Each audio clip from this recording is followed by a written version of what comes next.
أعوذ بالله من الشيطان الرجيم. بسم الله الرحمن الرحيم. सूरत अल-बकरा का रुकू नंबर 7 जो है वो शुरू करने जा रहा हूँ। समाप्त फरमाएं। बिस्मिल्लाहिर्रहमानिर्रहीम। وإذ استسقى موسى لقومه فقل اضرب بعصاك الحجر فانفجرت منه 12 عينا قد علم كل أناس مشربهم كلوا واشربوا من رزق الله ولا تعثوا بالأرض مفسدين وإذ قلتم يا موسى لن نصبر على طعام واحد فادع لنا ربك يخرج لنا مما تنبت الأرض من بقلها وقثائها وفومها وعدسها وبصلها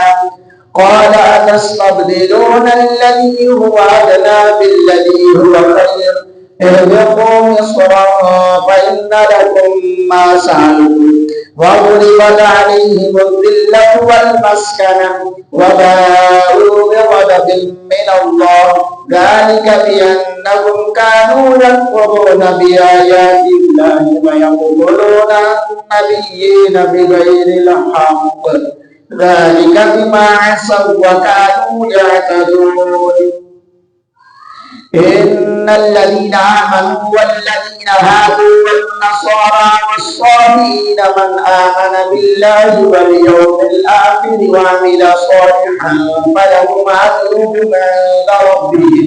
ولا خوف عليهم ولا هم يحزنون وإذ أخذنا ميثاقهم ورفعنا فوقهم الطور خذوا ما آتيناكم بقوة واذكروا ما فيه لعلكم تتقون ثم توليتم من بعد ذلك فلولا فضل الله عليكم ورحمته لكنتم من الخاسرين ولقد علمتم الذين اعتدوا منكم في السبت فقلنا لهم كونوا قردة خاسئين فجعلناها نكالا لما بين يديها وما خلفها وموعظة للمتقين وإذ قال موسى لقومه إن الله يأمركم أن تذبحوا بقرة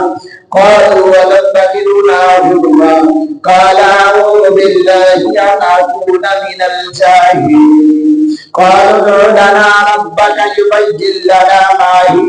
قال إنه يقول إنها بقرة لا بارد ولا بكر عوان بين ذلك فافعلوا ما تؤمرون قالوا ادع لنا ربك يبين لنا ما لونها قال إنه يقول إنها بقرة صفراء فاقع لونها تسر الناظرين قالوا ادع لنا ربك يبين لنا ما هي إن البقرة شابه علينا وإنا إن شاء الله لمهتدون قال إنه يقول إنها بقرة لا ذلول تثير الأرض ولا تسقي الحرث مسلمة لا شية فيها قالوا الآن جئت بالحق فذبحوها وما كانوا يفعلون وإذ قتلتم نفسا فادارأتم فيها والله مخرج ما كنتم تكتمون فقلنا اضربوه ببعضها كذلك يحيي الله الموتى ويريكم آياته لعلكم تعقلون ثم قست قلوبكم من بعد ذلك فهي كالحجارة أو أشد قسوة وإن من الحجارة لما يتفجر منه الأنهار وإن منها لما يشقق فيخرج منه الماء وإن منها لما يهبط من خشية الله وما الله بغافل عما تعملون أفتطمعون أن يؤمنوا لكم وقد كان فريق منهم يسمعون كلام الله ثم يحرفونه من بعد ما أخذوه وهم يعلمون وإذا لقوا الذين آمنوا قالوا آمنا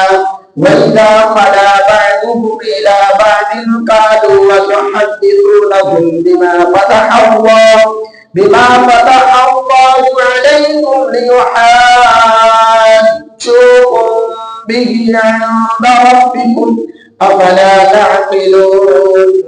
أفلا يعلمون أن الله يعلم ما يسرون وما يعلنون ومنهم أميون لا يعلمون الكتاب إلا أماني وإنهم إلا يظنون فويل للذين يكتبون الكتاب بأيديهم ثم يقولون هذا من عند الله ليشتروا به ثمنا قليلا فويل لهم مما كتبت أيديهم وويل لهم مما يكسبون وقالوا لن تمسنا النار إلا أياما معدودة قل أتخذتم عند الله عهدا فلن يخلف الله عهده أم تقولون على الله ما لا تعلمون بلى من كسب سيئة وأحاطت به خطيئته فأولئك أصحاب